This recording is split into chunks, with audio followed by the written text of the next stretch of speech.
के नए और प्रेस वीडियो में आपका हार्दिक स्वागत है। सभी पेंशनर्स व फैमिली पेंशनर्स के लिए गुड न्यूज। जी हां, 1 अगस्त से लागू होगा पेंशन पर नया नियम। सरकार ने किया ऐलान, वही वीडियो में आपको पेंशनर से जुड़ी महत्वपूर्ण खबरें भी देखने को मिलेगी। तो बने रहे वीडियो को लास्ट तक। इससे पहले अगर आपने अभी तक भी इस वीडियो पर एक लाइक नहीं किया तो एक लाइक कर दीजिए, क्योंकि आपका एक लाइक ही हमारी मेहनत का फल होता है। वही चैनल को भी फ्री में सब्सक्राइब नहीं किया और सब्सक्राइब कर लीजिए, ताकि आगे भी आपको कर्मचारी व पेंशनर से संबंधित जुड़ी महत्वपूर्ण खबरें देखने को मिलती रहे। आज की हमारी पेंशनर्स के लिए पहली गुड न्यूज, पेंशन भोगी अब साल में कभी भी ऑनलाइन जमा करा सकेंगे लाइफ सर्टिफिकेट। सरकार ने बदले नियम, पेंशन पाने वालों के लिए पेंशन भोगी अब अपनी सुविधा अनुसार साल में कभी भी ऑनलाइन लाइफ सर्टिफिकेट जमा करा सकेंगे। लाइफ सर्टिफिकेट सबमिशन में हुए बदलावों से एम्प्लॉय पेंशन स्कीम EPS 95 के 64 लाख पेंशनर्स को फायदा होगा। ये जानकारी कर्मचारी भविष्य निधि संगठन EPFO के ट्वीट से मिली है। लाइफ सर्टिफिकेट यानी जीवन प्रमाण पत्र पेंशनर्स के जीवित होने का सबूत होता है। इसके जमा नहीं किए जाने पर पेंशन मिलना बंद हो सकता है। अभी तक पेंशन भोगियों को पेंशन पाना जारी रखने के लिए हर साल नवंबर में अपना लाइफ सर्टिफिकेट के उस बैंक में जमा करना होता है जिसमें पेंशन आती है। EPFO ने ट्वीट में कहा कि अब पेंशनर साल में कभी भी ऑनलाइन लाइफ सर्टिफिकेट जमा करा सकते हैं। जमा की जाने वाली तारीख से लेकर अगले 1 साल तक ये मान्य रहेगा। मैनुअल भी होता है जमा। लाइफ सर्टिफिकेट को पेंशनर अपने पेंशन अकाउंट वाली बैंक ब्रांच या किसी भी ब्रांच में जाकर फिजिकली या मैनुअली जमा करा सकते हैं। इसे डिजिटली किसी भी ब्रांच में अपने PC, लैपटॉप या मोबाइल के जरिए जीवन प्रमाण .gov.in से निकटतम आधार आउटलेट या CSC से उमंग ऐप के जरिए जमा किया जा सकता है। डिजिटली लाइफ सर्टिफिकेट जमा करने के लिए Aadhaar number, mobile number, pension payment order PPO number व अकाउंट नंबर की जरूरत होती है। फिजिकल फॉर्म में लाइफ सर्टिफिकेट जमा करने के लिए इसे बैंकों की वेबसाइट से डाउनलोड कर भर के जमा करा सकते हैं। याद रहे, अगर पेंशनर्स की दोबारा नौकरी लग गई है या फैमिली पेंशनर्स की दोबारा शादी हो गई है तो लाइफ सर्टिफिकेट केवल फिजिकल फॉर्मेट में ही जमा होगा। जीवन प्रमाण पूरी जिंदगी के लिए मान्य नहीं होगा। इसकी वैधता अवधि पेंशन सेंसिंग अथॉरिटी द्वारा तय नियमों के मुताबिक होती है। वैधता अवधि पूरी होने के बाद नया सर्टिफिकेट की जरूरत होती है। कैसे काम करता है डिजिटल लाइफ सर्टिफिकेट? जीवन प्रमाण एक आधार बेस्ड डिजिटल लाइफ सर्टिफिकेट है। इसकी मदद से पेंशनर्स को अपनी निकटतम bank branch, common service centre, CSC या किसी भी सरकारी ऑफिस में जाकर लाइफ सर्टिफिकेट को आधार नंबर के जरिए बायोमेट्रिकली ऑथेंटिक करना होता है। उन्हें पेंशन वाले बैंक अकाउंट से जुड़ी कुछ पेंशन डिटेल्स भी देनी होती हैं। इसके बाद लाइफ सर्टिफिकेट डिजिटली जमा हो जाता है। ध्यान रखने वाली बात यह है कि डिजिटल लाइफ सर्टिफिकेट के आधार नंबर से तभी ऑथेंटिक किया जा सकता है जब पेंशनर्स का अकाउंट आधार नंबर से लिंक हो। डिजिटल लाइफ सर्टिफिकेट सफलतापूर्वक जमा होने के बाद पेंशनर को रजिस्टर्ड मोबाइल नंबर पर SMS आता है। इसमें एक ट्रांजैक्शन ID रहती है जिससे पेंशनर जीवन प्रमाण .gov.in से computer generate life certificate download कर सकते हैं। जरूरी डॉक्यूमेंट, सर्टिफिकेट जमा करने के लिए निकटतम बैंक ब्रांच या CSC या सरकारी ऑफिस का पता, जीवन प्रमाण .gov.in पर लॉकर सेंटर ऑप्शन से लगाया जा सकता है। इन डॉक्यूमेंट्स को अपने साथ लेकर जाए। ओरिजिनल PPO, बैंक पासबुक, आधार कार्ड, इन सभी की photocopy, mobile number, pension sanctioning authority का नाम। उमंग ऐप से भी मददगार। उमंग ऐप पर जीवन प्रमाण सर्च जनरेट लाइफ सर्टिफिकेट पर क्लिक करना होगा। उसके बाद खुले पेंशनर ऑथेंटिकेशन पेज में जरूरी जानकारी भरकर डिजिटल लाइफ सर्टिफिकेट जनरेट किया जा सकता है। डिजिटल लाइफ सर्टिफिकेट के लिए रजिस्ट्रेशन CSC बैंक और सरकारी ऑफिसेज द्वारा चलाई जा रही जीवन प्रमाण सेंटर के जरिए डिजिटल लाइफ सर्टिफिकेशन के लिए रजिस्ट्रेशन कराया जा सकता है। चाहे तो कंप्यूटर, मोबाइल या टैबलेट पर क्लाइंट एप्लीकेशन डाउनलोड कर रजिस्ट्रेशन करा सकते हैं। अगली बड़ी खबर, पेंशनर्स की प्री 2016 के फिक्सेशन के लिए आवेदन की अंतिम तिथि बढ़ाई गई है। जी हां, आपको बता दें कि पेंशनर्स की प्री 2016 के फिक्सेशन के लिए आवेदन की अंतिम तिथि बढ़ाई 11 जुलाई।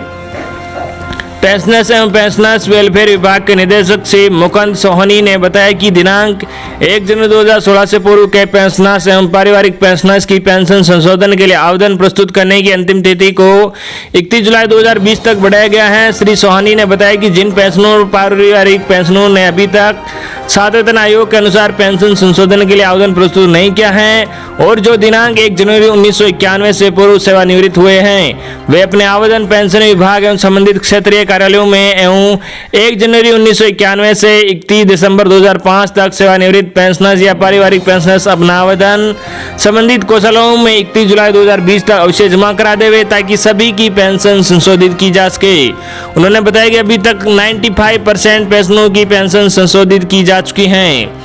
अगली बड़ी खबर, महीने का अंतिम दिन या अगले माह के पहले दिन पेंशन का किसी भी हालत में भुगतान निश्चित करें।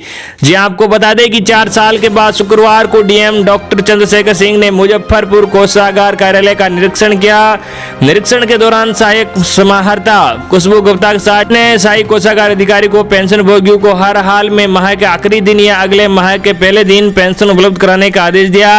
कार्यालय में आने वाले अन्य लोगों के साथ सीनियर सिटीजन के बैठने काउंटर्स में सभी प्रकार की आवश्यक सेवा तत्काल उपलब्ध कराने का निर्देश दिया।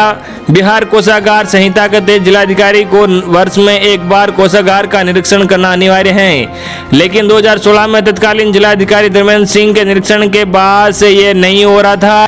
पेंशन की समीक्षा के क्रम में कोषागार पदाधिकारी ने जून के पेंशन भुगतान में विलंब तथा 16 जुलाई तक सबका भुगतान होने की जानकारी दी गई।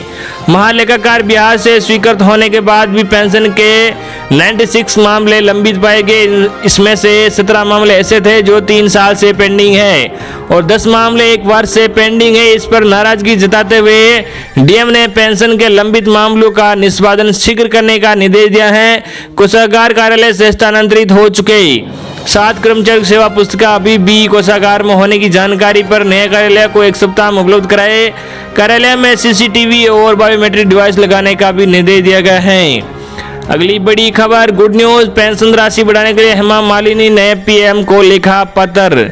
65 लाख पेंशन धारकों को होगा फायदा। लोकसभा सदस्य हेमा मालिनी ने कर्मचारी भविष्य निधि संगठन ईपीएफओ की कर्मचारी पेंशन योजना ईपीएस में मासिक पेंशन की न्यूनतम राशि बढ़ाकर कम से कम 7,500 रुपये करने और अन्य सुविधाओं के लिए 65 लाख से भी अधिक पेंशन धारकों को न्याय दिलाने की मांग को लेकर प्रधानमंत्री नरेंद्र मोदी को पत्र लिखा है।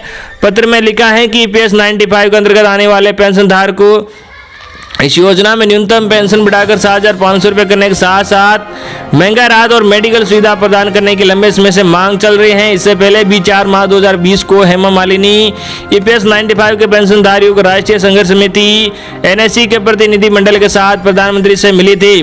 मथुरा से सांसद हेमा मालिनी ने लिखे पत्र में पिछली बैठक का जिक्र करते हुए कहा कि ईपीएस 95 पेंशन धारकों की मांगों को सुनने के बाद अपने प्रधानमंत्री कार्यालय में राज्य मंत्री डॉक्टर जितेंद्र सिंह को इस संदर्भ में उपयुक्त कार्रवाई के निर्देश दिए थे। भाषा के पास उपलब्ध पत्र की प्रति के अनुसार उन्होंने लिखा है कि उसके बाद राज्य मंत्री जी ने संबंधित अधिकारियों के साथ इन प्रतिनिधियों की बैठक की और उनकी मांगों को पूरा करने के लिए योजना तैयार की। अब सांसद ने कहा कि मैं समझ सकती हूँ कि कोविड-19 महामारी के कारण निर्णय में देरी हो रही है, लेकिन इन पेंशन भोगियों की उम्र और उनकी मृत्यु दर को देखते हुए अब अनुरोध किया जाता है कि इन पेंशन धारकों को मासिक पेंशन के रूप में 7,500 रुपये के साथ महंगा भत्ता मंजूर कर और चिकित्सा सुविधा प्रदान कर उन्हें न्याय देने की कृपा करे। अगली बड़ी खबर, केंद्र सरकार ने कर्मचारी पुरानी पेंशन व्यवस्था में होंगे शामिल एनपीएस को कहेंगे अलविदा। केंद्र सरकार के विभिन्न मंत्रालयों और विभागों में कार्यरत अनेक कर्मचारी अब एनपीएस यानी नेशनल पेंशन स्कीम को अलविदा कहकर पुरानी पेंशन व्यवस्था में शामिल होंगे। केंद्र सरकार ने गत फरवरी में इस योजना को जमीनी स्तर पर लागू करने के लिए योग्य कर्मचारियों से आवेदन मांगे थे। इसके बाद अब अनेक मंत्रालयों और विभागों ने अपने आवेदन जमा कराए तो उसमें कई तरह के सवाल खड़े हो गए। अभी तक जितने भी मुद्दे उठे हैं सरकार ने उन सभी को लेकर स्पष्टीकरण दे दिया है। इस योजना में वे कर्मचारी शामिल हो सकते हैं जिनकी भर्ती प्रक्रिया 1 जनवरी 2004 से पहले पूरी हो गई थी, लेकिन किसी कारणवश से उक्त तिथि पर या उससे पहले ड्यूटी ज्वाइन नहीं कर पाए। इसमें से बहुत से कर्मचारियों की मांग रही है कि उन्हें पुरानी पेंशन व्यवस्था में शामिल किया जाए। केंद्र सरकार ने ऐसे सभी कर्मचारियों को एनपीएस से बाहर निकलकर पुरानी पेंशन व्यवस्था यानी central civil services pension rule 1972 के दायरे में आने का अवसर दे दिया है। बता दें कि केंद्र सरकार के अनेक विभागों में ऐसे कर्मी रहे हैं जो किन्हीं कारणों से पुरानी पेंशन व्यवस्था से बाहर हो गए थे। दरअसल सरकार के नियम अनुसार जो कर्मी 1 जनवरी 2004 के बाद किसी विभाग में नियुक्त हुआ उसे नेशनल पेंशन स्कीम में शामिल किया गया है। इस तिथि से पहले जितने भी कर्मचारी अधिकारी सरकारी सेवा में आए हैं उन सभी को पुरानी पेंशन व्यवस्था के फायदे मिलते हैं। सरकारी कर्मचारी एनपीएस में आने से खुश नहीं हैं। आर्थिक फायदे के लिहाज से उन्हें पुरानी पेंशन व्यवस्था बेहतर लगती है। इस मांग को लेकर नए कर्मचारी एसोसिएशन आए दिन सरकार को ज्ञापन देती रहती है। कुछ कर्मियों ने इस मामले को अदालत में भी चुनौती दी थी। केंद्र सरकार ने इस साल के शुरू में यह तय किया कि ऐसे कर्मचारी जिनकी ज्वाइनिंग किसी कारणवश 1 दिन 2004 को उसके बाद हुई है मगर उनकी भर्ती प्रक्रिया इस तारीख से पहले ही पूरी हो चुकी है, वे पुरानी पेंशन व्यवस्था में शामिल होने का आवेदन दे सकते हैं। अगली बड़ी खबर गुड न्यूज, सैनिकों के लिए खुशखबरी, केंद्र सरकार ने बदला पेंशन का रूल। जी हां, रक्षा मंत्रालय ने 10 साल से कम की सर्विस करने वाले सशस्त्र बलों के सैनिकों को इनवैलिड पेंशन, दिव्यांगता पेंशन प्रदान करने की अनुमति प्रदान कर दी है। अभी तक यह पेंशन सशस्त्र बलों के सिर्फ उन जवानों को दी जाती थी जिन्होंने 10 साल से अधिक की सेवा दी है और उन कारणों से दिव्यांग हुए जो सैन्य सेवा से संबंध नहीं है। सशस्त्र बलों की इनवैलिड पेंशन के प्रस्ताव को रक्षा मंत्री राजनाथ सिंह ने मंजूरी प्रदान की। इस नियम का लाभ उन सैनिकों को मिलेगा जो 1 अप्रैल 2019 को या उसके बाद सेवा में थे। दरअसल अभी तक दिव्यांग होने के समय यदि किसी सैनिक की सेवा 10 साल से कम ही होती थी तो उसे सिर्फ दिव्यांगता ग्रेच्युटी का ही भुगतान किया जाता था। मंत्रालय ने बुधवार को कहा कि सशस्त्र बलों का कोई भी कर्मी जिसकी सेवा 10 साल से कम है और काम करने में असमर्थ होने के कारण उसे स्थायी रूप से हटा दिया गया है, वह भी इस फैसले से लाभान्वित होगा। रक्षा मंत्रालय की तरफ से बताया गया है कि सशस्त्र सेना के इमरजेंसी से जरूरत के लिए 300 करोड़ रुपए तक के रक्षा सौदों के बारे में फैसला लेने की अनुमति प्रदान की गई है। मोदी सरकार सैनिकों और उनके परिवार के सदस्यों के लिए कई कदम उठा रही है। रक्षा मंत्रालय ने हाल ही में पूर्व सैनिकों और उनके परिवारों को हेल्थ केयर देने के लिए बनी ex serviceman contributory health scheme ECHS के तहत पूर्व सैनिकों के 25 साल और उससे अधिक आयु के विवाहित और दिव्यांग बेटों को लाभार्थी बनाने का फैसला किया है। इस योजना के तहत परिवार के एक कोरोना पीड़ित मरीज को ऑक्सीजन देने का खर्च उठाने का भी ऐलान किया गया है। तो ये थी आपके लिए आज की बड़ी और बेहद ही महत्वपूर्ण खबरें। आई होप कि आपको आज की हमारी जानकारी पसंद आई होगी। धन्यवाद।